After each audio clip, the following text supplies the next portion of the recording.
Salut, ici Cédric Coulombe. Aujourd'hui, je vais vous expliquer un concept vraiment impressionnant qui est de faire de l'argent à l'infini avec le refinancement des bâtiments.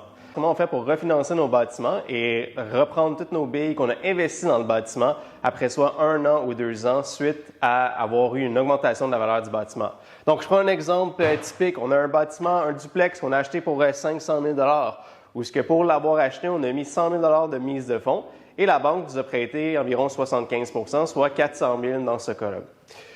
Suite à cet achat-là, on voit qu'il y a de l'amour à mettre dans le bâtiment. On décide de faire des rénovations, on décide d'injecter environ, je fais un exemple, 100 000 de rénovation. Donc, pour nous, on va devoir mettre un autre 100 000 dans le bâtiment. Suite à avoir mis 100 000 de rénovation dans le bâtiment va offrir une plus grosse valeur pour la location. Donc, les locataires vont vouloir payer plus pour pouvoir se loger dans notre bâtiment. Donc, à ce moment-là, les loyers vont être plus hauts. On va pouvoir les faire une évaluation agréée. Cette évaluation agréée-là va, dans la plupart des cas, être plus haute que la valeur du prix d'achat du bâtiment qu'on a acheté plus les rénovations. Donc, dans notre cas, notre coût total ici, c'est de 600 000 pour le bâtiment. Donc, bâtiment achat plus rénovation. Mais avec la valeur agréée, ça se peut que la valeur agréée soit beaucoup plus haute, soit 900 000. Puis ça, on le voit souvent des valeurs comme ça. À 900 000 on va aller voir la banque, puis on va leur dire « Bonjour, monsieur, madame le banquier, la banquière, on a une évaluation de 900 000 pour notre duplex.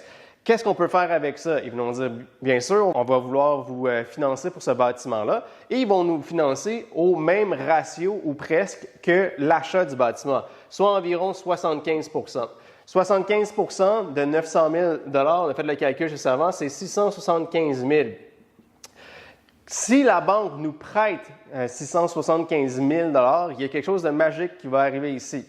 Donc, la banque va prendre cette valeur-là, va prendre son ratio, va prendre, dans le fond, le prêt qu'ils nous ont donné et ils vont soustraire leur premier prêt qu'ils nous ont octroyé au début. Donc, dans notre cas ici, il va nous rester, si on soustrait le 400 000, il va nous rester 275 000 275 000 va être assez pour nous repayer nous-mêmes la mise de fonds qu'on a mis au début et les rénovations.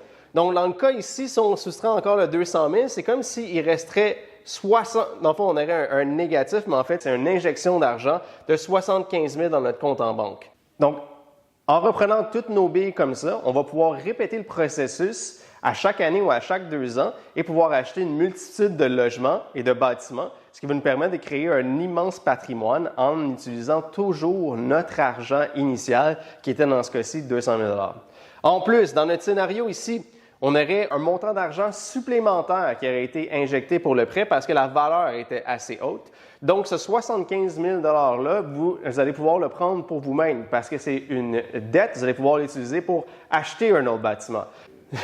Deuxième étape, suite à avoir fait notre refinancement dans notre premier 2 ans sur notre premier bâtiment, on va pouvoir aller faire la même chose sur un deuxième et un troisième bâtiment. Mais la beauté de la chose, c'est que le premier bâtiment, on va le garder. Et lui, dans le temps, pendant qu'on va faire les travaux sur notre deuxième et troisième bâtiment, va continuer à prendre la valeur.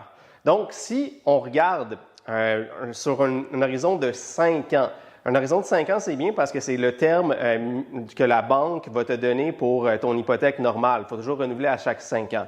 Dans l'année 5, suite au refinancement, on va retourner voir la banque parce que la banque va vouloir refinancer puis va vouloir updater vos termes simplement parce que c'est ça au Canada. Donc, après 5 ans, s'il y a une augmentation de 5 % par année des bâtiments, parce qu'il y a toujours des augmentations de la valeur des bâtiments, on pourrait regarder un bâtiment qui vaut, après 5 ans, environ 1,2 million de dollars. À 1,2 million de dollars, on va faire le même processus qu'on a fait initialement avec le bâtiment. Donc, la banque, on va lui dire, qu'est-ce que tu peux faire pour cette valeur-là du bâtiment? Ils vont dire encore la même chose, 75 %. 75 % de 1,2 million, c'est quoi? C'est environ 900 000? On va avec des gros chiffres à ce moment. 900 000. En ce moment, la banque va vous redonner 900 000. Ils vont en premier clairer leur hypothèque d'avant. Donc, ils vont enlever 675 000, ce qui va le laisser 225 000 qui vont vous prêter de plus. Ce 225 000 $-là, vous allez pouvoir l'utiliser pour acheter d'autres bâtiments. Fait que ça, c'est un gros plus parce qu'à chaque 5 ans, vous allez pouvoir continuer à refinancer ces bâtiments-là. Donc, c'est de l'argent à l'infini, pratiquement. C'est de l'argent qu'on peut utiliser dans l'immobilier et avec la banque, on peut se faire prêter et continuer d'acheter de plus en plus de bâtiments.